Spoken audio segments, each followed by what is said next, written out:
that Rinki has attained a rank 8 in NORCET exam. Today, Rinki is not just here to share her success story, but Rinki Beta, you are here to inspire thousands of nursing students who are looking up to you, who want to be sitting here and living the dream which you are living just now. You are not just representing a rank, you are representing the hard work, the dedication, and the sleepless nights which you have spent to achieve this. So, congratulations once again. And we are so happy to hear your success story straight from your mouth. Thank you so much ma'am. First of all मैं बताना चाहूँगी कि ma'am ने जो starting में बोला कि manifest, वो ना सिर्फ एक वर्ड नहीं होता। मतलब अगर आप कर रहे हो ना उस चीज को, तो आप कर सकते हो। देखो, यहाँ से यहाँ तक आने का सफर ना, मतलब ठीक है, आसान नहीं होता, बट इतना मुश्किल भी नहीं होता। मेरा ऐसा मानना है कि अगर मैं कर सकती हूँ ना, तो आप सब कर सकते हो। बट उसके लिए ना आपको बहुत मेहनत करनी पड़ेगी। और फर्स्ट ऑफ ऑल ना, आपका कंपटीशन अपने आप से है, किसी दूसरे से नहीं है। फॉर एग्जाम्पल, अगर इस बार किसी ने नोटसेट 8 दिया है, तो आपको ना सिर्फ अपने आप से कंपटीशन करना है। ये नहीं कि सामने वाले की रैंक क्या आ रही है, मेरी क्या आ रही है। मैंने कभी भी अपने आप को किसी से कंपेयर नहीं किया है, कभी भी नहीं। और आपको भी नहीं करना चाहिए। जब हर एक इंसान अलग है, यूनिक है, हमारे फिंगरप्रिंट तक मैच नहीं करते, तो आप क्या सोच रहे हो, आप एक दूसरे से मैच करोगे? नहीं ना।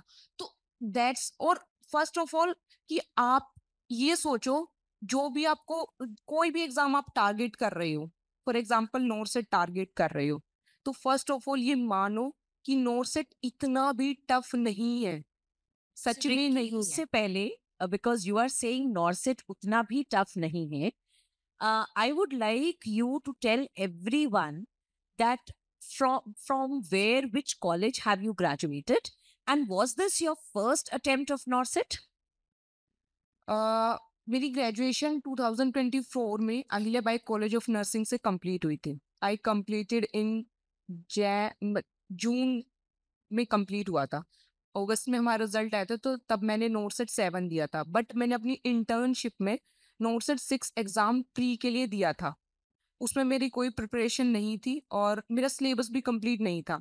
मैंने एनएनएल ऐप ले रखी थी, बट वही है कि कॉलेज में इतना नहीं पढ़ा गया था जो रियलिटी है। मेरा 60% सिलेबस कंप्लीट हुआ था, तभी भी मैंने नोटसेट प्री दिया था। और उस टाइम मेरे को वो जो प्री में परसेंटाइल होते हैं ना, वो मेरे को बहुत कम लग रही थी, क्योंकि मेरे 87 परसेंटाइल आया था। तो मेरे को ऐसा लग रहा था कि सबका सिलेक्शन हो गया, मेरा तो नहीं हुआ। फिर मैंने सोचा कि नहीं, मैं काम करूंगी। देन जब मैंने नोटसेट 7 दिया प्री, तो मेरे 99.2 परसेंटाइल आए। तो फिर मैंने मेंस के लिए किया, लेकिन मेंस में मेरे से थोड़ी सी गलती हो गई, या कुछ भी समझ सकते हैं कि अब मेरी इतनी अच्छी तैयारी नहीं थी। तो मैंने मेंस दिया, और मेरे को उसमें होप थी कि शायद होगा, क्योंकि मैंने नहीं सोचा था कि ऐसे नहीं होगा। तो उसमें मेरा 1683 रैंक आई। मैं बहुत डिमोटिवेट भी थी, और मेरे को समझ नहीं आ रहा था कि अब मैं क्या करूं। लेकिन फिर मतलब मेरे एक टीचर हैं, उन्होंने मेरे को बोला था कि नहीं बेटा, आप एटलीस्ट 80% बच्चों से आगे हो। अगर आप यहीं पर रुक गए, तो पीछे के लोग भी आएंगे। फिर आपको दोबारा से कॉम्पिटिट करना पड़ेगा। आप 80% पे आ चुके हो, अब दोबारा से ट्राई करो। देन फिर मैंने अपने आप को दोबारा से जोड़ा कि नहीं, अब मैं करूंगी। फिर मैंने एक एक सब्जेक्ट्स को दोबारा से पढ़ा, और बहुत बहुत बहुत अच्छे से पढ़ा। मतलब मैंने हर एक सब्जेक्ट को टाइम दिया। Rinki, abhi we will talk about your strategy in detail, because that is what these students are here for. They want to listen to you कि क्या strategy थी, हर subject को कैसे target किया, हर subject में content कैसे किया.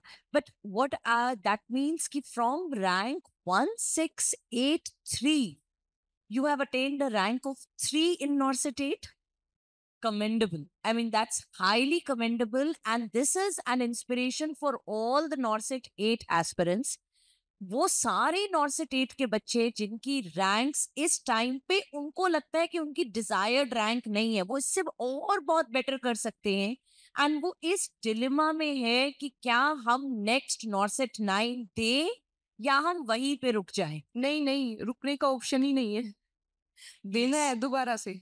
लाइक जो भी एग्जाम आते हैं बीच में, आप सब एग्जाम दो। फिर उसके बाद नोट सेट 7 होने के बाद मैंने एम सीआरई भी दिया था। एम सीआरई में मेरी ऑल इंडिया रैंक 34 थी। वंडरफुल। और देन फिर मैंने डीएसएसबी भी दिया था, उसमें मेरी 303 रैंक थी। तो मतलब ऐसा नहीं है, रुकने का ऑप्शन नहीं होता। आप नोट सेट 9 भी दो, और नोट सेट 9 में भी नहीं होता ना तो नोट सेट 10 दो, बट जब तक दो, रुकना नहीं। रुकना नहीं है। जब तक अपनी मंजिल नहीं हासिल कर लेते, जब तक अपनी डिजायर्ड रैंक नहीं हासिल कर लेते, अपनी डिजायर्ड जॉब नहीं हासिल कर लेते, till that time this is a good message going from someone who has done it herself कि रुकना नहीं है।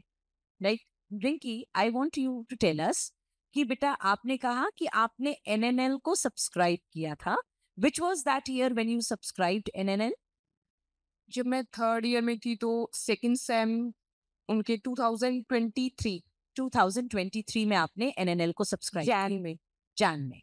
So you have been NNL C plus subscriber. Yes ma'am. So you have access to our videos and you have access to our Q Bank, right? Yes ma'am. तो बेटा content के लिए have you followed only NNL या content के लिए have you followed some other platform as well? Ma'am completely from NNL, मैंने अपना theory यहीं से कंप्लीट किया है। तो बेटा जब आपने एनएनएल के वीडियोस देखे, व्हाट आर द सब्जेक्ट्स जिसमें आपने सारे वीडियोस देखे हुए हैं एनएनएल के? Paediatric, community health nursing and ओबीजी में एक स्किप किया है। एक स्किप किया? अच्छा, वो एक कौन सा स्किप किया ये भी बता दो। ब्रीच। और उसी से इतने मैनुअर्स आए इस बारी। तो नहीं तो इनकी रैंक 3 नहीं रैंक 1 होती, ब्रीच स्किप किया था। कोई बात नहीं, वो तो लास्ट में इतने सारे रिविजन्स होते हैं उसमें भी कवर हो गए होंगे। मैम नहीं, नोट से 7 में मेंस में आया था, तो उसके बाद मैंने प्रिपेयर कर लिया था। मतलब मैनुअल सारे कंप्लीट मैंने कर लिए थे, इमेजेस के साथ भी, कब कौन सा यूज होता है वो मैंने खुद से कर लिया था।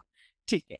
अच्छा, सो बेटा नाउ टेल मी कि सबसे पहले तो if you are preparing for NORCET, सबसे इम्पोर्टेंट कौन से सब्जेक्ट्स पे फोकस करना है? Number 1 question. नंबर 2, जिन सब्जेक्ट्स पे फोकस नहीं करना है क्या उनको छोड़ के जाना है? राइट। एंड नंबर 3 कि कंटेंट वर्सेस एमसीक्यूज, इसका बैलेंस कैसे मेंटेन करना है? First of all ma'am, major subjects को आपको कवर करना है। मेजर में बोले तो like OBG, psychiatry, medicine, pharma, and then community, pediatrics. Okay. Then second minor subject F1 के बारे में F1 तो करना ही करना। ट्रू। हाँ, उसके अलावा आपको माइनर सब्जेक्ट्स पे ना, लाइक आपकी कमांड होनी चाहिए। मतलब उतना ज्यादा नहीं फोकस कर सकते, बट देखो जिस हिसाब से ट्रेंड है ना, मेजर सब्जेक्ट सब करके जाएंगे सब। तो आप फिर कॉम्पिटिट किसके साथ कर रहे हो? आप निकलोगे कैसे उन बाकी लोगों में से? कैसे आओगे यूनिक पे? आपको रैंक चाहिए ना अच्छी, तो फिर वो रैंक थोड़ी ना आएगी, वो तो सब एक साथ सब।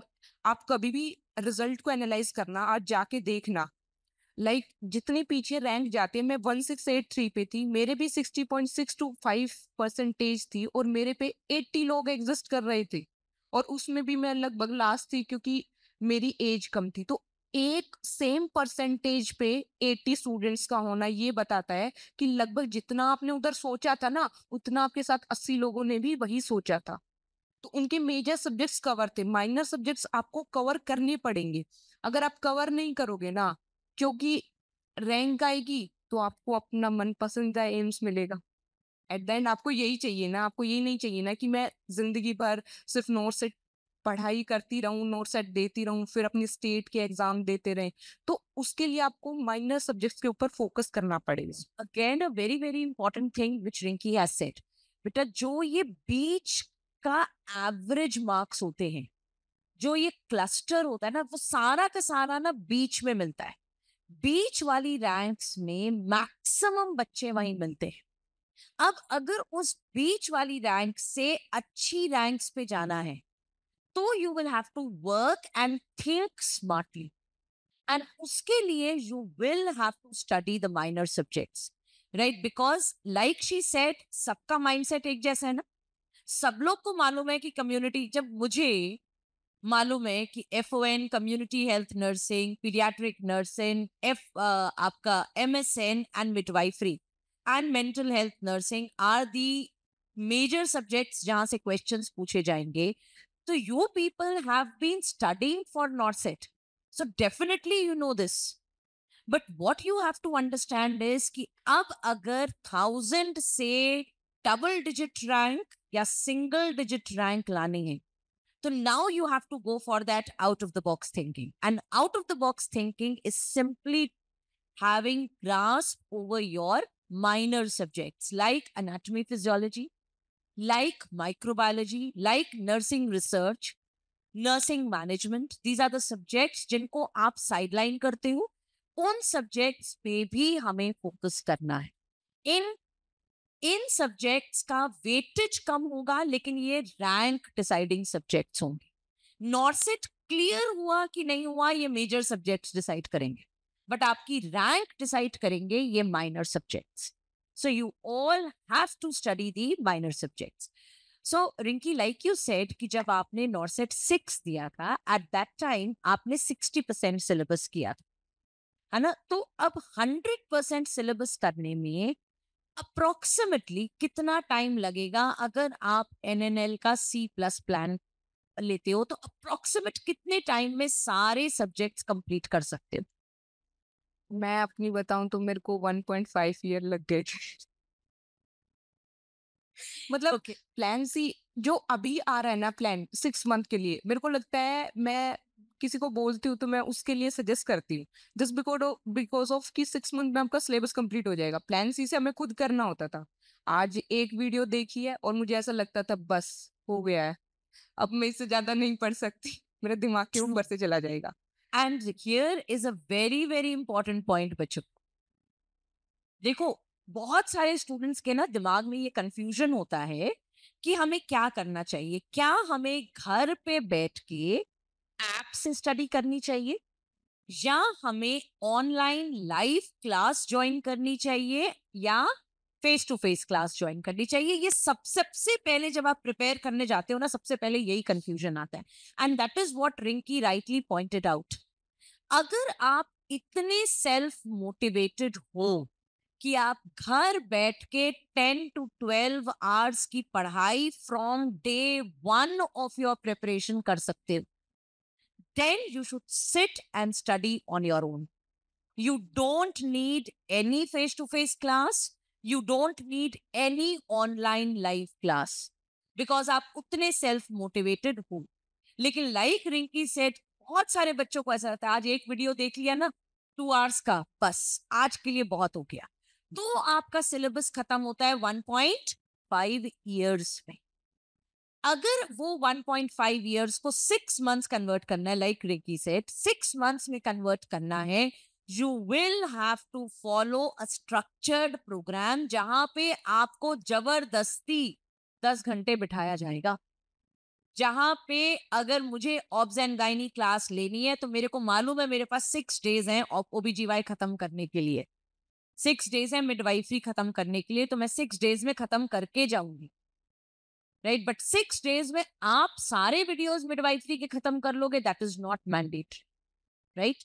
सो I understand Rinki, that's a very very bold thing from you कि आपने इसको एक्सेप्ट किया कि you are able to complete the videos in 1.5 years and you are being so honest. Thank you so much for that.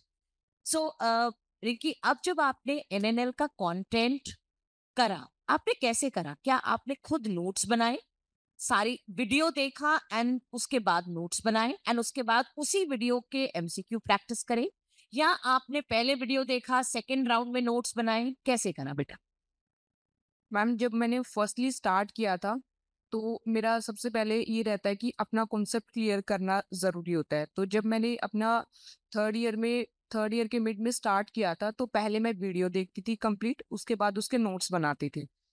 तो उसमें मेरे को ऐसा लगता था कि मेरा बहुत ज़्यादा टाइम लग गया, बट उन चीज़ों ने मेरा कॉन्सेप्ट बहुत अच्छा डेवलप कर दिया था, जस्ट बिकॉज़ ऑफ हम सब जानते हैं हम कॉलेज में इतना नहीं पढ़ते, जो ऑनेस्ट है, नहीं पढ़ते हैं। तो पहले मैंने उसको देख के अच्छे से ये पता कर लिया था कि इसमें कॉन्सेप्ट बताया क्या गया है, और फिर मैंने सबके नोट्स बना लिए थे। लेकिन मतलब कुछ ऐसे सब्जेक्ट्स होते हैं कि जिसके आपके नोट्स, क्योंकि मैंने प्लान सी लिया था और मेरे पास कोई ज़्यादा अपडेट नहीं थी, तो प्लान सी कम्युनिटी के अकॉर्डिंग मेरे को ऐसा लगता था कि नहीं, कम्युनिटी में कुछ और भी होना चाहिए। तो नोट्स एट 7 के बाद मतलब आप बिलीव नहीं करोगे, मैंने को क्या-क्या सब्जेक्ट दोबारा से पढ़े, मैं बता देती हूँ। साइकेट्री मैंने दोबारा से पढ़ी है। मैंने कम्युनिटी दोबारा से पढ़ी है। मैंने पीडियाट्रिक को भी दोबारा से पढ़ा है। मतलब नोट्स भी बनाए हैं और पढ़ा भी है। इसका क्या मतलब हुआ रिकी की नोट्स बनाए और पढ़ा? मतलब आपने नोट्स बनाने के बाद दोबारा से वो वीडियोस देखे या आपने कोई और सोर्स यूज किया? नो मैम, लाइक जब मैंने अपने कॉलेज लाइफ में उनसे पढ़ा था, तब मैंने उन पे इतना ज़्यादा ध्यान भी नहीं दिया था, और मैंने सबसे मेन मेरी प्रॉब्लम क्या थी, मैंने रिवाइज़ नहीं किया था। अब 1 साल बाद मैं पीडियाट्रिक पढ़ रही हूँ, मेरे को समझ ही नहीं आ रहा मैंने लिखा क्या है? मैं कहाँ से पढ़ूँगी? तो मेरे को इससे अच्छा लगा कि क्योंकि आपको ना एट द एंड कॉन्सेप्ट को पकड़ना है, क्योंकि कॉन्सेप्ट से ही क्वेश्चन सॉल्व होगा, याद करने से नहीं होगा। आप कितना याद करोगे? तो मेरे को ऐसा लगा कि मैं खुद के नोट्स खुद ही नहीं पढ़ पा रही, क्योंकि मैंने 1 साल तक उन्हें सिर्फ बना के रख लिया, अपने मन में एक सैटिस्फैक्शन बस रखी, वो भी धोखे वाली कि मेरा नोट्स बने हुए हैं, जो कि गलत थी। फिर मैंने दोबारा से नोट्स बनाए, ठीक है? फिर फिर से वीडियो देखे बेटा? हाँ, फिर से वीडियो देखी। मतलब लाइक जैसे मैं कॉलेज से आ गई थी, नोट्स एट 7 उसके बाद हुआ था। तो नोट्स एट 7 में मैंने ऐसा किया था, उस जैसे कंप्लीट होने के बाद, जैसे साइकेट्री के लिए डॉक्टर अंकित पढ़ाते हैं। उन्होंने काफ़ी नोट्स एट 7 में जब रैपिड रिवीजन कराया था, वो इनफ था मेरे लिए। जो उन्होंने हर डिजीज़ को कंप्लीट किया था, हर डायग्नोसिस को किया था, हर ट्रीटमेंट को किया था, और उतना मेरे लिए सफिशिएंट था। तो उससे मेरे मुश्किल से 30-35 पेजेज़ में पूरी साइकेट्री मेरी कवर हो गई थी, और इवन ऐसा भी नहीं था कि उसमें कुछ छूट गया हो। मैंने क्वेश्चन भी किए, मैंने पीआर यादव भी की, मैंने टारगेट हाई भी की। जब आपको कॉन्सेप्ट की क्लैरिटी होती है ना, तो आपका कंटेंट मतलब कितने पेजों का वो डिपेंड नहीं करता। आपको 35 पेजेस में भी आप पूरी बुक सॉल्व कर सकते हो, अगर आपके पास उसका कॉन्सेप्ट है तो। और कॉन्सेप्ट नहीं है तो आप चाहे कितना भी पढ़ लो, आप नहीं सॉल्व कर पाओगे। सेम मैंने कम्युनिटी में किया था, क्योंकि कम्युनिटी में मुझे Jackie, like you said, Ankit Goel sir ne, Dr. Ankit Goel had completed the entire content in brief. Yes. Do you have a message for Dr. Ankit? Actual में sir के कारण ही मैं मोटिवेट हुई थी, क्योंकि notes eight 7 के बाद मैंने सर की ही वीडियो सबसे पहले स्टार्ट की थी। तो सर हमेशा अपने लेक्चर में बोलते थे कि एट द एंड हैप्पी रहना ज़रूरी है, और मतलब सिर्फ अपने आप की खुशी के लिए स्माइल करो। मतलब वो जो सर के साथ मैंने 7 डे लेक्चर लिया था, मुझे ऐसा लगा था कि सर मेरे सामने है और मेरे को मोटिवेट कर रहे हैं। स्माइल करती रहती थी फिर। हाँ, मैं लिटरली लाइब्रेरी में स्माइल करती थी, और मस्त अपना ठीक है, जो हुआ देखो, जो हो गया है ना, आप उसे चेंज नहीं कर सकते। True. इससे अच्छा है आप अपनी गलतियों को एक्सेप्ट करो। सबसे बड़ा होता है कि हम मानते ही नहीं हमारी गलती है। आप अपनी गलती को एक्सेप्ट करो, और हम ब्लेम क्या देते हैं? हम ब्लेम ये देते हैं पेपर डिफिकल्ट आया, ट्रिकी क्वेश्चंस थे, क्लिनिकल क्वेश्चंस थे, हमें टाइम कम मिला, हम अंदर लेट पहुंचे। एंड अभी just before the interview Rinki was telling me कि नॉर्सेट 8 में शी वाज द वन जिसको 10 मिनट्स लेट एंट्री मिली थी। रिंकी, तो मैम उस दिन दिल्ली में बहुत ज़्यादा बारिश हो रही थी, तो मैं अप्रोक्स 8:38 पे एंटर हुई थी। देन उसके बाद मेरे को वॉशरूम जाना था, वॉशरूम में बहुत बड़ी लाइन थी। तो लैब वालों ने ऑलरेडी मेरा पेपर स्टार्ट कर दिया था, और मेरे 5 टू 10 मिनट्स जा चुके थे, लेकिन फिर भी मैं उसके बाद काम थी कि ठीक है, जो भी है मैं कर लूँगी। and that is what I have been telling you just before this interview began, कि exam is not just testing your preparation, exam is also testing your patience. It हाँ, इज टेलिंग यू कि panic नहीं करना है, अपना काम and patience को maintain करना है during those 2.5 hours of the exam. So Rinki, आपने साइकेट्री करा दोबारा से, फिर आपने कम्युनिटी मेडिसिन भी दोबारा से करा. हाँ, कम्युनिटी मेडिसिन जो सर की अपडेटेड क्लास है, वहाँ से कंप्लीट किया मैंने। सर ने मतलब एनएनएल ऐप पे वो कंप्लीट डाला हुआ है उस टाइम का, तो वो अपडेटेड से मैंने कंप्लीट किया। Rinki, how important are these updates which you are getting through NNL faculties? ये कितने important है? And because you have been giving NORCET for a couple of years now, and I'm pretty sure you are also knowing about various other platforms. So NNL में and क्या वो के updates क्या वो sufficient होते हैं and क्या वो यहाँ पर ही दिए जाते हैं या हर जगह available हो जाते हैं? मैम, मैंने सिर्फ 2 ही प्लेटफ़ॉर्म यूज़ किए हैं और मतलब दोनों पे ही मेरे को अपडेटेड चीज़ें मिली हैं। तो यही है कि मैंने मतलब मैं कम्युनिटी के लिए सिर्फ मतलब मैंने डॉक्टर मोहित सर से ही पढ़ा है, उन्हीं के नोट्स को फ़ॉलो किया है और सर का टेलीग्राम चैनल है मतलब, Yes. तो वहाँ पर सर रोज़ एप्रॉक्स 10 टू 5 क्वेश्चन रोज़ डालते हैं। तो मेरे कम्युनिटी होने के बाद मैंने रिवीजन के बाद मैं रोज़ उस कम्युनिटी के 5 टू 10 क्वेश्चन को, वो नीट पीजी के क्वेश्चन होते हैं। मतलब सर डालते हैं उन बच्चों के लिए, लेकिन वो नर्सिंग के आपको सर इतना पढ़ाते हैं कि आप सॉल्व कर सकते हो। और जो क्वेश्चन आपसे गलत हो भी जाता है, तो कोई बात नहीं, उसे गूगल कर लो, चैट जीपीटी कर लो। यहाँ पे I will tell you, please ChatGPT को बहुत ध्यान से यूज करना. ठीक है. दो चीजें जो रिंकी की बातों पे I am just going to add over here.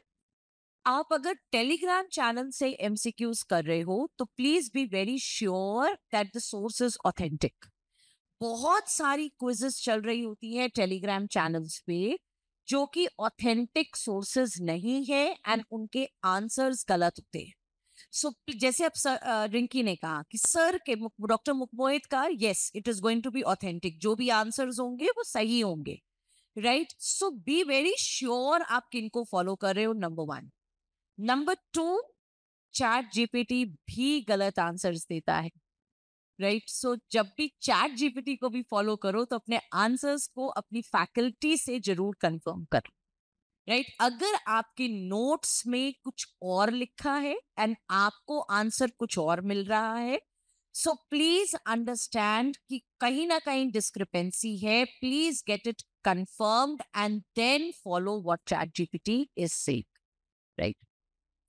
तो देन फिर उसके बाद मैंने पीडियाट्रिक, मेरे पास ऑलरेडी नोट्स थे, मैंने उनको कंसाइज किया, सर के लेक्चर्स को देखा और क्या उसमें सर ने और ऐड ऑन कराया है, तो वो मैंने ऐड ऑन किया और उनको कंसाइज किया। फिर उसके बाद एमएसएन को कैसे मैनेज किया बेटा? MSN is a vast subject.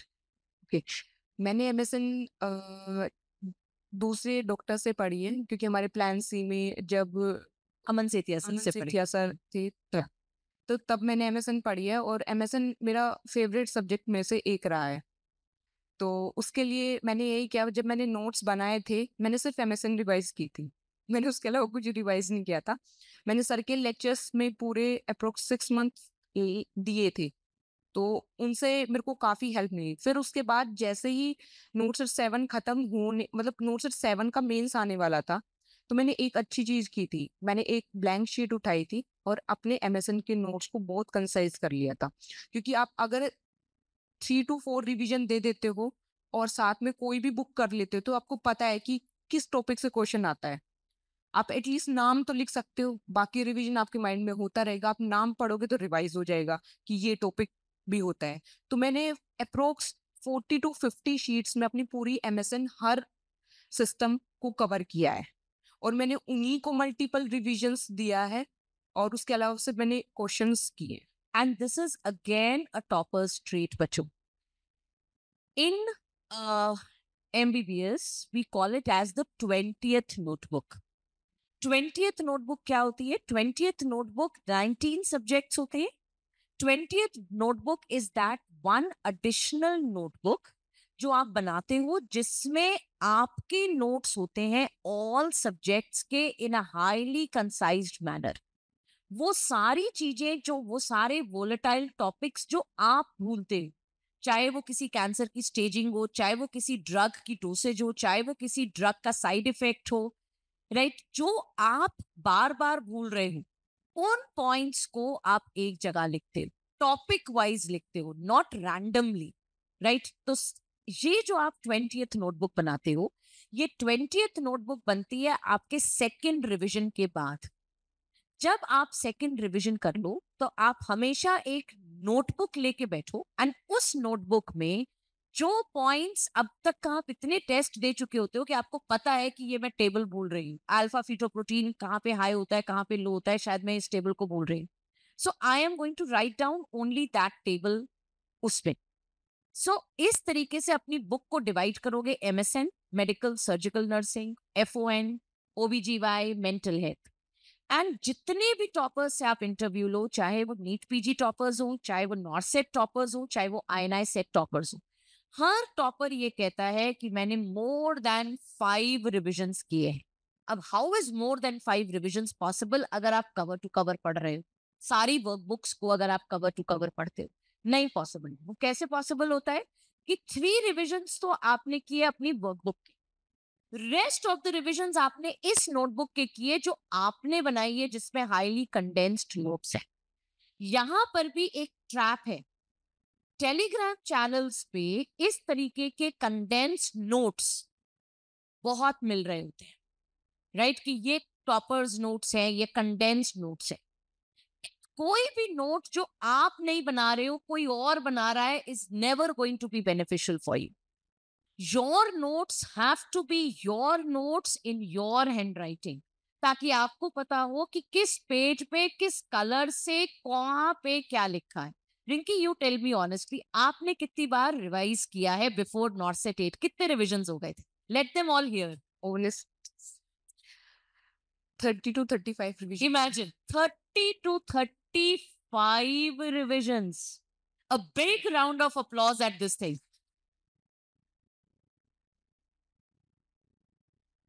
Straight from her mouth, she is telling you 30 to 35 revisions किए हैं उसने। So रिंकी, ये देखो, बच्चे तो ये सुन के ही वो हो जा रहे हैं कि 30 to 35 पॉसिबल भी कैसे हुआ। बट वही मैं बता रही हूँ ना कैसे हुआ। आपने 3 बार नोट्स को रिवाइज किया, आप कंसाइज नोट्स बनाइए। उसको कंसाइज का मतलब होता है कि आप उसमें मतलब वो चीजें तो जरूर लिखोगे जो आपके दिमाग से स्किप हो रही है, क्योंकि अगर 3 बार रिवीजन करने के बाद भी आपके माइंड से वो चीज स्किप हो रही है, इसका मतलब आपको उस पर और ज्यादा मेहनत करनी है। जो आपको आ रहा है वो तो आएगा ना, उसे तो कोई नहीं कर सकता।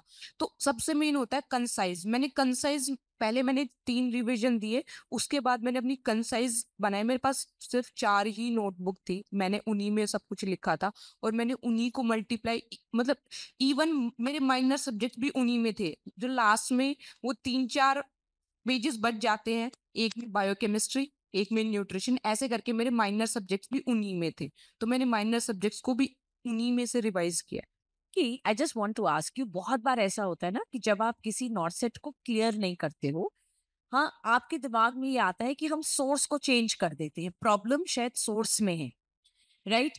बट आपने कंटिन्यूअसली उसी सोर्स को रखा एंड 30 to 35 टाइम्स उन्हीं नोटबुक्स को रिवाइज किया, या आपने बीच में सोर्स चेंज किया?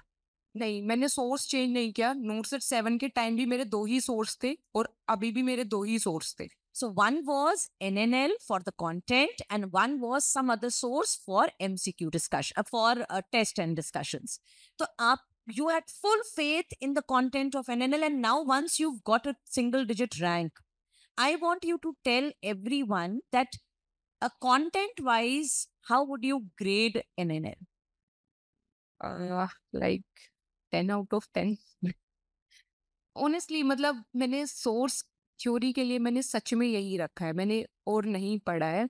अगर आपको भी अगर लाइक मैंने MCQ के लिए TNC को प्रेफर किया था, उनके जनरली ये होता है लाइक कई बार हमें पता नहीं होता कि हमारे फेस का बहुत यूज हो रहा है, तो उसके अलावा यूज नहीं, मिसयूज। हाँ, मिसयूज। मतलब मैंने इसी के ऊपर रखा। देखो कंटेंट ना आपको हर जगह से लगभग लगभग मिल जाता है। मेन होता है आपको फेथ, कॉन्फिडेंस और अपनी गलतियों पे एनालाइज, जो कि आप टेस्ट देने के बाद कर सकते हो। आप कोई भी एग्जाम देते हो ना, कोई भी स्टेट गवर्नमेंट कोई भी एग्जाम, तो एटलीस्ट अपने ऊपर सोचो कि मेरे से क्या गलती हुई। हो सकता है आपने कम अटेम्प्ट किए हो, अगर कम अटेम्प्ट किए तो आप स्कोर कैसे करोगे। हो सकता है आपने ज्यादा अटेम्प्ट किए हो और आपके नेगेटिव ज्यादा हुए हो, इसका मतलब ये है कि कहीं ना कहीं थ्योरी में थोड़ी बहुत गलतियां हो रही है। हो सकता है आपका रिवीजन नहीं हुआ हो, या जिन क्वेश्चनों पे आप सोच रहे थे कि यही आंसर होगा, तो उससे आपको ये पता चलता है कि मेरे को वहां पर कितना रिस्क लेना है। देखो, मैं ऑनेस्टी के साथ बताती हूँ, मेरे को भी नहीं पता था कि मैं टॉप करूंगी, किसी को नहीं पता होता। हम सब क्या करते हैं, वहां पर जितने भी लोग बैठे हैं ना, सिर्फ आप 50 to 60% क्वेश्चन के लिए श्योर हो सकते हो। बाकी सब में हम क्या करते हैं, जो हमने थ्योरी पढ़ी है, जो हमने रिवाइज किया है, जो हमने टेस्ट दिया है, उसको हम अप्लाई करते हैं। और जो आपने पढ़ा है ना, वो बेस्ट है। बस यही सोचना है, मैंने बेस्ट पढ़ा है। जो क्वेश्चन आपको नहीं आ रहा, आप अप्लाई करो, एलिमिनेशन करने की कोशिश करो, मतलब कुछ ना कुछ करके, क्योंकि आंसर 4 में से एक ही होना है। और कोई भी अब टॉप करने के बाद कोई भी ये अब ये बोलने लग जाए कि नहीं मैं तो वहां 100% श्योर था, ऐसा नहीं होता। सिर्फ आप 40 to 50% क्वेश्चन के लिए श्योर हो सकते, बाकी में आपको अपने अप्लाई नॉलेज ही लगानी पड़ेगी। अच्छा रिंकी बेटा, if I would ask you to choose between the two, multiple short revisions या lengthy few revisions, multiple shorts revision. ठीक है। सो हमें फोकस करना है कि हम जल्दी जल्दी रिवाइज करें, मल्टीपल टाइम्स रिवाइज करें, रादर देन कि एक रिवीजन को इतना लंबा खींच ले कि हमें तो सब कुछ इसी रिवीजन में याद करना है। So please always this is a topper's mindset to have multiple short revisions, right? And like she very rightly said कि कभी भी ऐसा नहीं होगा कि आप 100% श्योर होगे before giving an exam. 100% preparation किसी की भी नहीं होती। तो इसीलिए टेस्ट देना जरूरी है, टेस्ट से भागना नहीं है। ये सोचो कि जब हम 100% प्रिपेयर्ड होंगे तब टेस्ट देंगे, that's the wrong mindset. Rinki, I want to know कि आप कितने टेस्ट देते थे और कब से टेस्ट देने स्टार्ट करें, कितनी फ्रीक्वेंटली टेस्ट देते थे? मैंने कॉलेज में टेस्ट नहीं दिए थे। जब मैंने कॉलेज से पास आउट किया था, नोटसेट 7 के टाइम मैंने बहुत टेस्ट दिए थे। 2.5 से 3 महीने में रेगुलर बेसिस पे टेस्ट देती थी। सुबह मैं रिवीजन करती थी अपना, और शाम को मैं टेस्ट देती थी। लेकिन फिर जैसे नोटसेट 7 में मैं बता रही हूँ कि मेरी रैंक मतलब पीछे थी, तो फिर उसके बाद मैंने सोचा कि नहीं, मेरे को अपनी थ्योरी पे थोड़ा शायद ज्यादा फोकस करना चाहिए। आपको भी खुद एनालाइज करना पड़ेगा कि देखो, वो चीज आपको कोई नहीं बता सकता, कोई टीचर नहीं बता सकता, कोई भी नहीं बता सकता, मैं भी नहीं बता सकती। आपको खुद देखना पड़ेगा कि आपकी थ्योरी में आपने ऐसे क्वेश्चन पेपर में छोड़े हैं जो पर्टिकुलर सब्जेक्ट से, इसका मतलब आपका सब्जेक्ट वीक था, वो आपने छोड़े हैं वो क्वेश्चन। जैसे मैंने नोटसेट 7 के टाइम पे मैनुअल से क्वेश्चन छोड़ दिए थे, मेरे को आते ही नहीं थे, मैं कहाँ से करती। तो मैंने फिर उस चीज को सोचा कि मेरे को नहीं दोबारा से करना है, तो फिर मैंने दोबारा से किया। सेम आपको मल्टीपल रिवीजन करने, एक रिवीजन सफिशिएंट नहीं होता आपका कॉन्फिडेंस लेवल वहां पर डेवलप करने के लिए। दूसरा, आप रोज डेली टेस्ट दो, प्लीज डेली टेस्ट दो। डेली टेस्ट देने से ना आपकी 30 डेज के बाद ना आपकी एंजाइटी खत्म हो जाएगी। अगर आप रोज टेस्ट दे रहे हो, अगर आपका 60 to 80% सिलेबस कवर है, तो आप रोज टेस्ट दे सकते हो। रिंकी, इन बच्चों के लिए तो NNL अकेडमी में every day they have a test in the morning. Before they are starting their class they have to give a test of 30 MCQs। 30 MCQs इनको जो इन्होंने कल पढ़ा, आज उसके 30 MCQs का टेस्ट करे बिना they don't have to enter into, they are not allowed to enter in and sit in the classes. फिर उसके बाद जब इनका सब्जेक्ट ओवर होगा तो आप लोग का टेस्ट होता है, सब्जेक्ट वाइज टेस्ट होता है, राइट। एंड उसके बाद जब 3 या 4 सब्जेक्ट्स हो जाते हैं तो फिर मंथली टेस्ट होता है। So this is the test which they are giving. Daily test दे रहे हैं, सब्जेक्ट खत्म होने के बाद टेस्ट दे रहे हैं, और उसके बाद मंथ में भी एक इनका टेस्ट आता है। The name is something different, C C SAT, right. So they are giving the C SAT जो कि इनको देना है। सो हाँ, प्लीज उसके नाउ फ्रॉम नाउ ऑनवर्ड्स आपके ही अपने जो टॉपर्स हैं वो कह रहे हैं कि डेली टेस्ट देना है, तो now onwards I want to see 100% attendance in the morning for the test. एक भी स्टूडेंट ऐसा नहीं होगा जो ये कहेगा कि मैंने टेस्ट नहीं दिया. फेल हो जाओ कोई प्रॉब्लम नहीं है उस टेस्ट में, लेकिन टेस्ट देना जरूर है. ठीक है. उसके साथ साथ ना आप कोई भी एक, देखो, बुक भी करना, मतलब बेसिक बुक से स्टार्ट कर सकते हो. पी आर यादव है टारगेट हाई, कि कोई भी एक बेसिक बुक आप स्टार्ट कर सकते हो, उसके साथ साथ आप वो बेसिक बुक भी करो. जस्ट बिकॉज ऑफ जो बुक है, जैसे पी आर यादव की हम बात करते हैं, तो पी आर यादव में सारा PYQ है. तो आपको एक आइडिया मिलेगा किन टॉपिक से क्वेश्चन आता है, क्योंकि देखो कोई भी एग्जाम है ना, उसको क्रैक करने के लिए ना एक स्ट्रेटजी होती है. आपको पता होना चाहिए कि आपको क्या नहीं पढ़ना है. आप पता चले कि आप वही पढ़ रहे हो, बार बार वही पढ़ रहे हो, तो आपको क्या चीज नहीं पढ़ना है. अब मतलब कुछ कुछ टॉपिक ऐसे हैं जिनसे क्वेश्चन नहीं आते हैं, तो आप PYQ से आप मतलब आइडेंटिफाई करो उन टॉपिक्स को, और उन्हीं को रिवाइज करो, और उनको डीप में भी जा सकते हो, क्योंकि जो नोट सेट है ना, उसके कुछ लिमिटेड टॉपिक्स है, तो आप उनको करो बहुत एंड अच्छे दिस इज से. What I was telling you in the morning. कोई भी सब्जेक्ट की क्लासेस स्टार्ट हो उससे पहले you have to make a note of कि कौन से टॉपिक्स पे क्वेश्चन आया है इस बार नॉर्सेट 8 में, नॉर्सेट 7 में, नॉर्सेट 6 में, नॉर्सेट 5 में एंड नॉर्सेट 4 में. 5 years के अगर आपने PYT नॉट PYQ, PYT का मतलब है अगर इस बार प्राग्स मेनूवर से क्वेश्चन आया तो जरूरी नहीं है कि अगली बार प्राग से आए. अगली बार मेनूवर्स इंपॉर्टेंट हो जाते हैं. अब वो चाहे मेनूवर ब्रीच का हो, चाहे वो मेनूवर शोल्डर का हो, चाहे वो मेनूवर रिटजन मेनूवर. सो एज अ होल मेनूवर वाला टॉपिक्स इंपॉर्टेंट हो जाता है. तो आपको मैनुअर्स प्रिपेयर करने हैं. आपको ये नहीं करना कि अब मैं बस केवल ब्रीच के मैनुअर्स प्रिपेयर कर. सो दिस इज एक्सट्रीमली इंपॉर्टेंट. नॉर्सेट की जो अप्रोच है ना बेटा, that is a funnel shaped approach. Funnel shaped approach का क्या मतलब है? टॉपिक्स रिपीट होंगे, उन टॉपिक्स के वो डेप्थ में जाएंगे. राइट तो सेम टॉपिक पे क्वेश्चंस आएंगे लेकिन सेम क्वेश्चन नहीं आएगा. अगर एमटीपी एक्ट पे क्वेश्चन आएगा तो अब की बार एमटीपी एक्ट पे कुछ अलग क्वेश्चन बन जाएगा. अनीमिया पे क्वेश्चन आएगा, अनीमिया मुक्त भारत प्रोग्राम पे, which is a very very important topic for all of you. अब उसमें से क्वेश्चन अलग तरीके से बन जाएगा. So these are the top. आपको टॉपिक्स की लिस्ट पता होनी चाहिए कि इस सब्जेक्ट में ये टॉपिक्स मुझे कवर करने हैं. Right. And I also want to know बेटा फ्रॉम यू कि in an hour जब आप like you probably have not joined any job, right?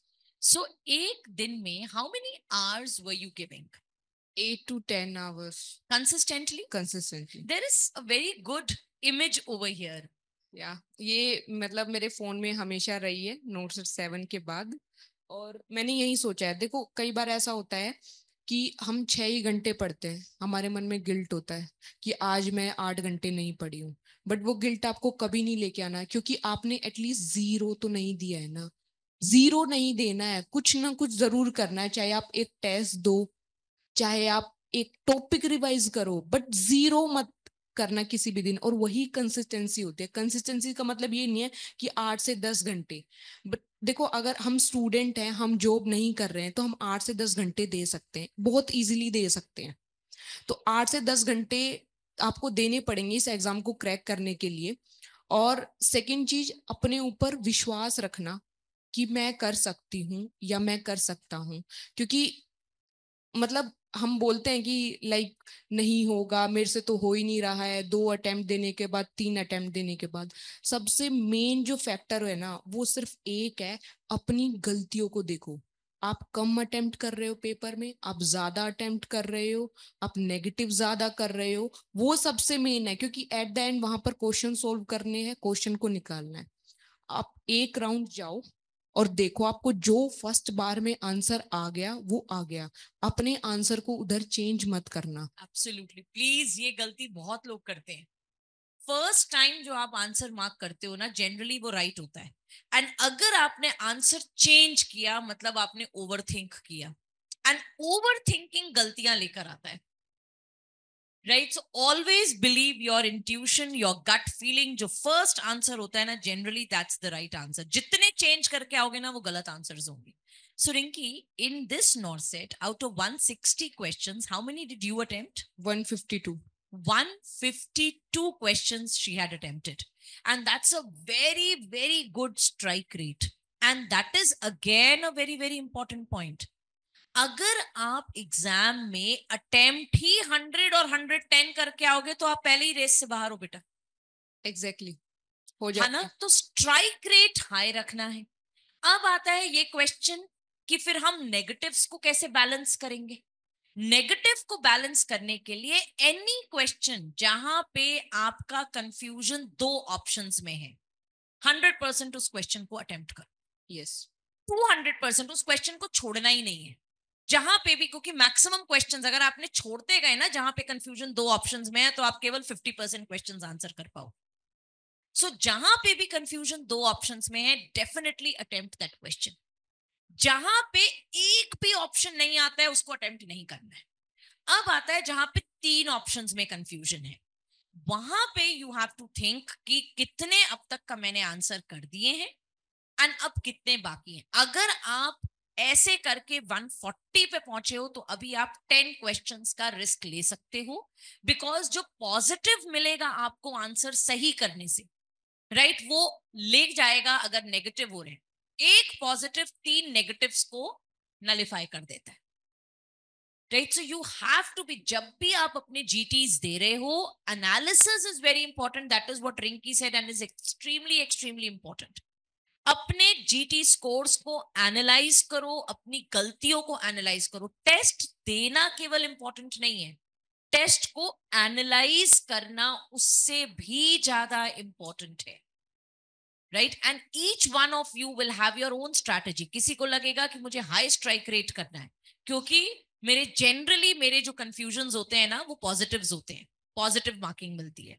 कोई सोचेगा नहीं मुझे थोड़ा सा कम रखना है अपना स्ट्राइक रेट, क्योंकि जब भी मैं गेस करती हूँ मैं गलत करती हूँ.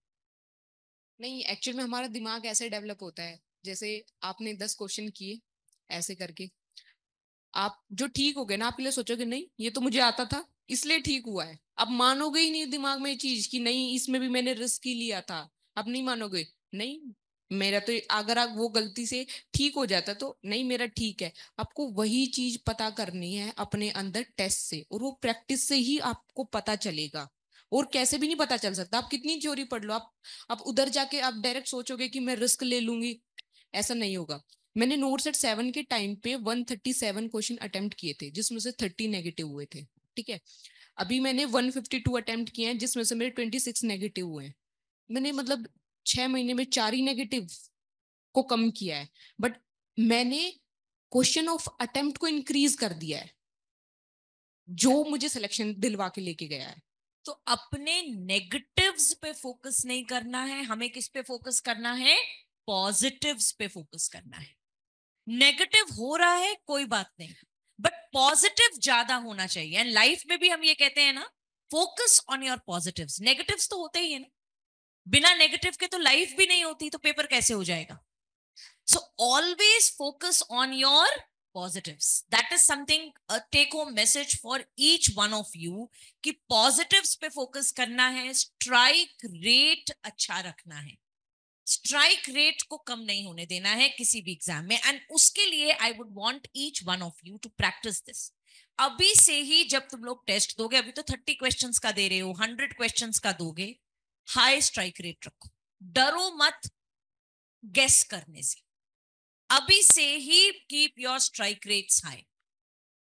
राइट, उधर सबके गलत होते हैं. मेरी रैंक 3 है, लेकिन मेरे से भी तो 26 गलत हुए हैं ना.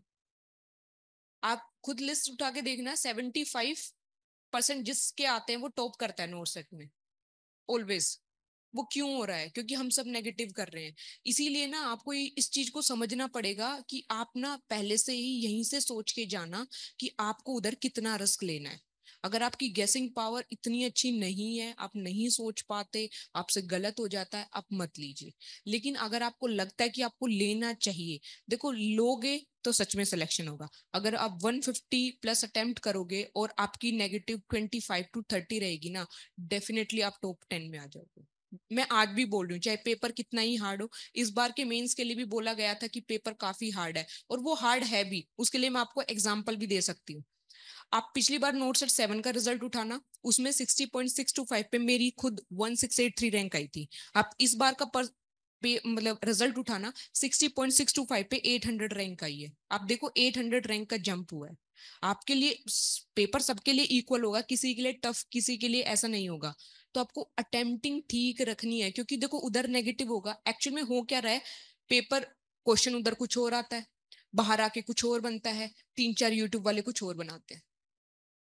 इतना सिंपल क्वेश्चन भी नहीं आता है जितना हम सोचते हैं। और कई बार वो ऑप्शन वो बताते ही नहीं, हम सोचते हैं कि मेरे से गलत हो गया।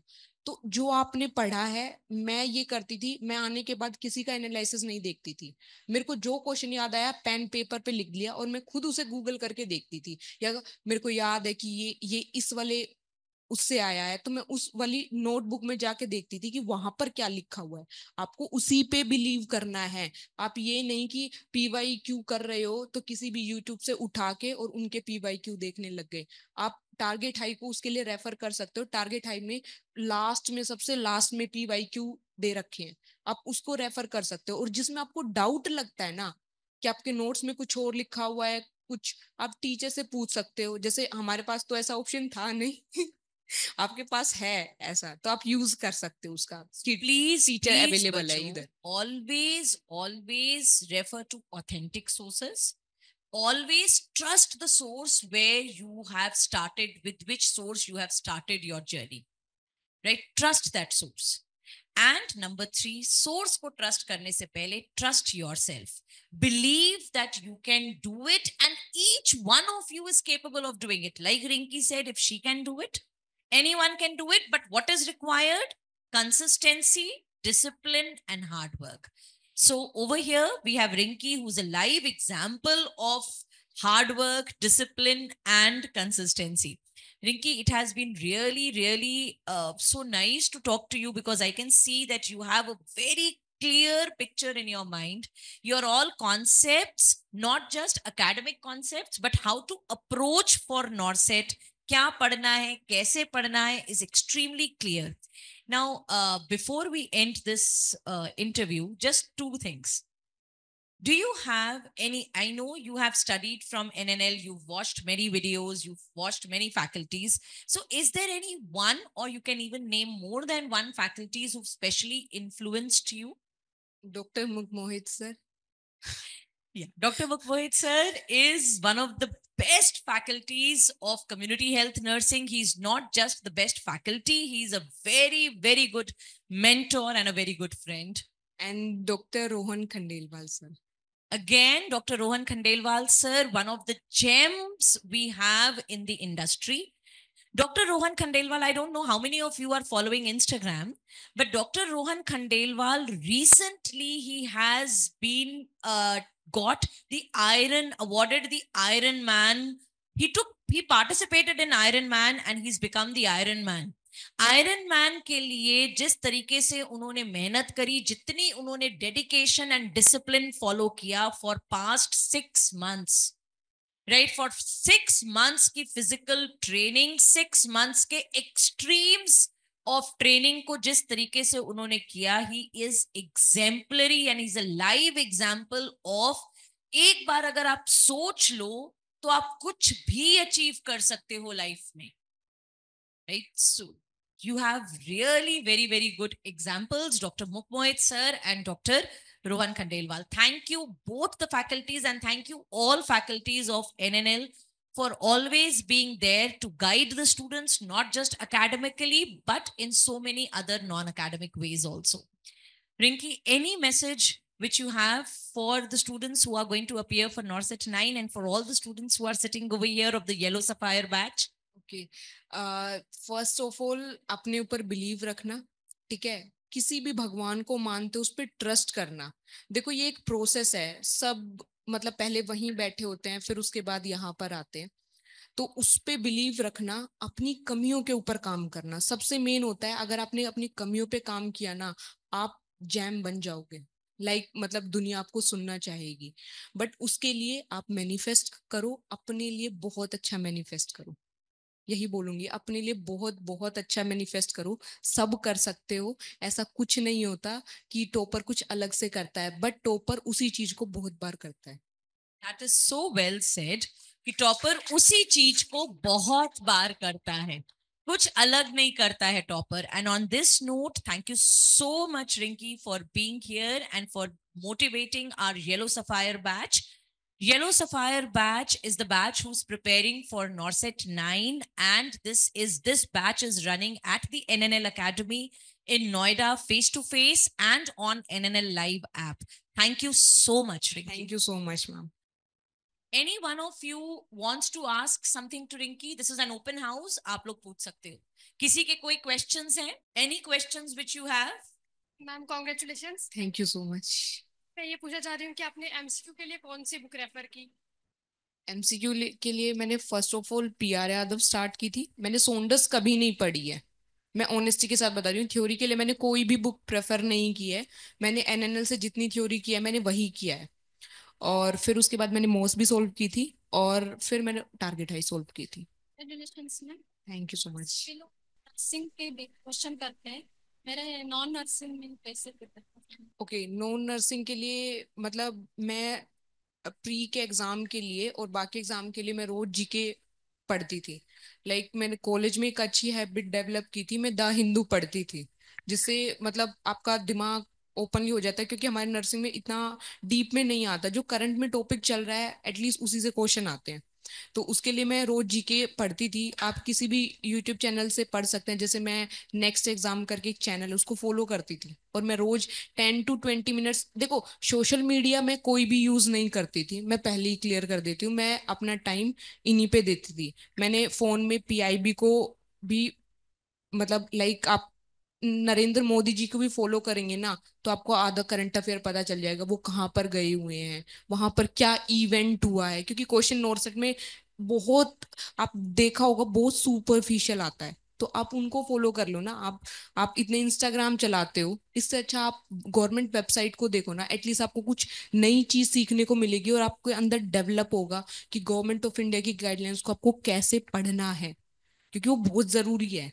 जैसे फॉर एग्जाम्पल महाराष्ट्र में जीबीएस वाला केस हुआ था, तो प्री में क्वेश्चन भी तो आया हमारे में कि जीबीएस में मोस्ट कॉमन कॉम्प्लिकेशन क्या होती है। जो करंट में ट्रेंड में जो डिजीज चल रही है, आप उन्हीं से क्वेश्चन आएगा ना। अब फॉरेन में जो डिजीज है उनसे तो क्वेश्चन नहीं आएगा ना। तो उसके लिए आपको इस चीज को सोचना पड़ेगा कि क्वेश्चन कैसे फ्रेम हो सकता है। महाराष्ट्र जीबीएस था? ये जीबीएस था क्या? अब कौन बताएगा ये जीबीएस था क्या? Napoleon Barre syndrome, right? तो ऑब्वियसली अगर अब क्वेश्चन आएगा तो जीबीएस से ही आएगा। That's very right.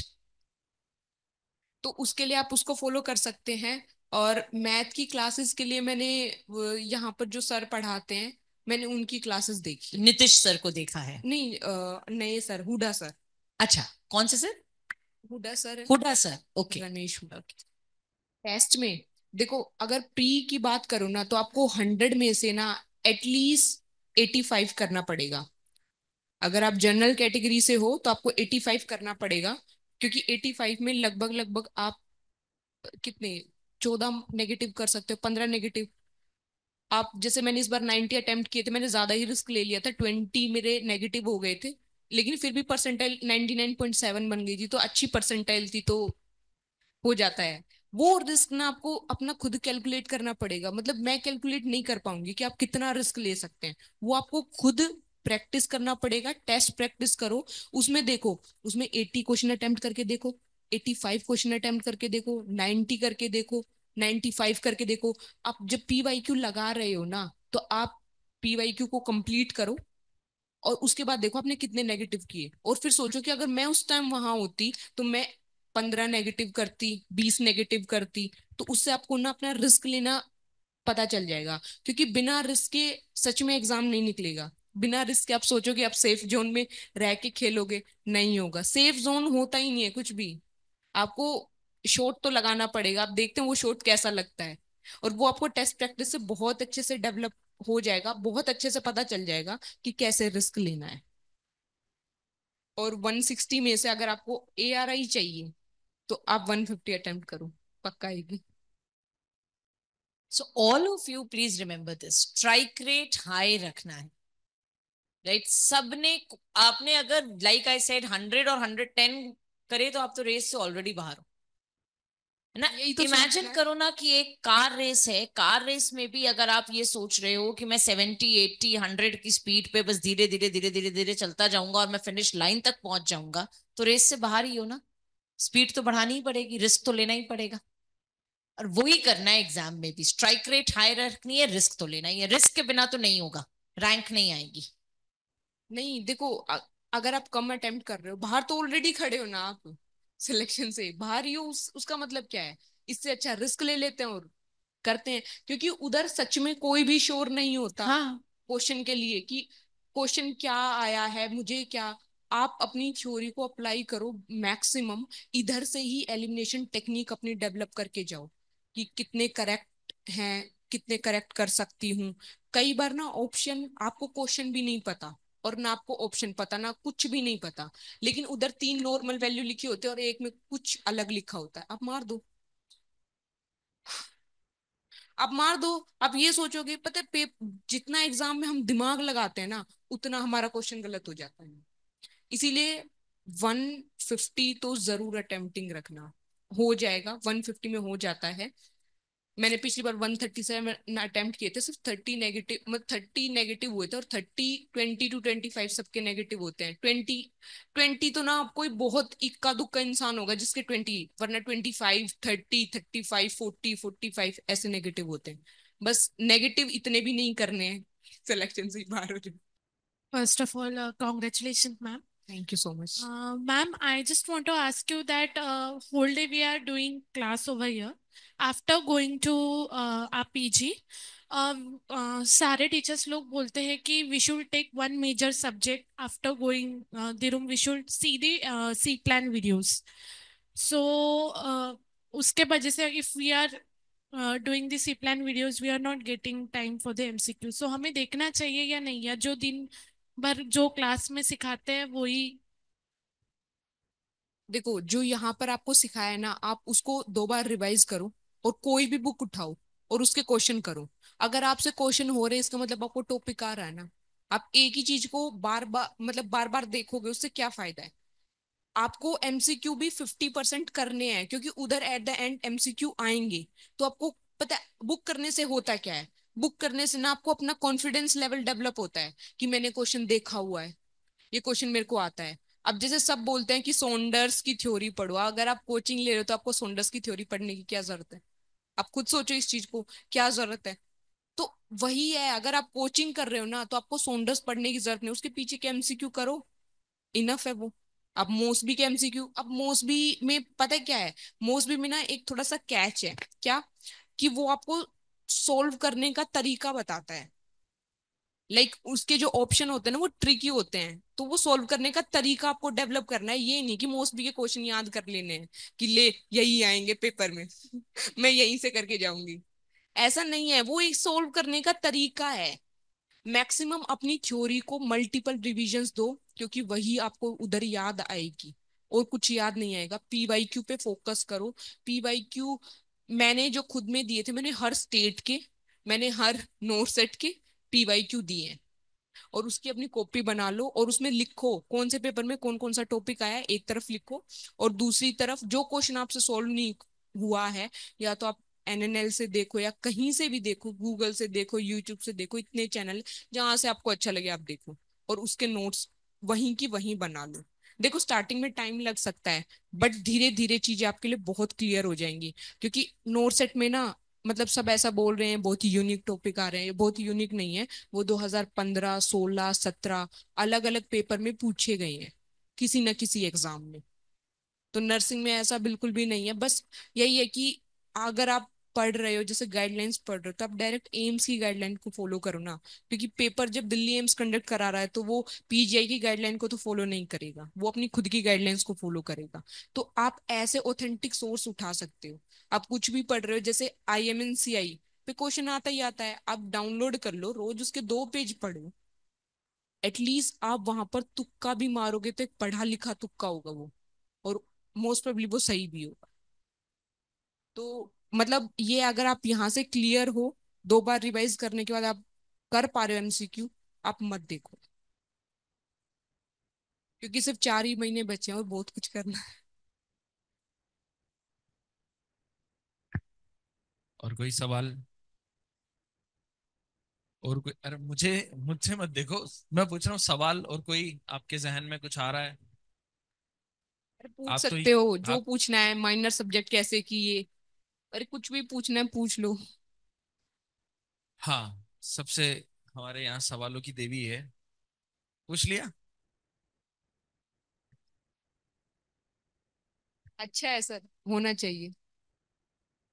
आपने माइनर सब्जेक्ट के जो नोट्स बनाए थे उसकी रिवीजन की थी या फिर उसको कैसे कवर किया था एंड टाइम?